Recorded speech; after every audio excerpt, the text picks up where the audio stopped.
قل هو الله أحد الله الصمد لم يلد ولم يولد ولم يكن له كفوا أحد قل أعوذ برب الفلق من شر ما خلق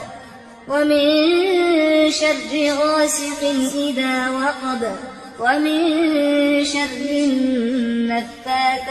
في العقد ومن شر حاسد إذا حسد قل أعوذ برب الناس ملك الناس إله الناس من شر الوسواس الخناس الذي يوسوس في صدور الناس من الجنة والناس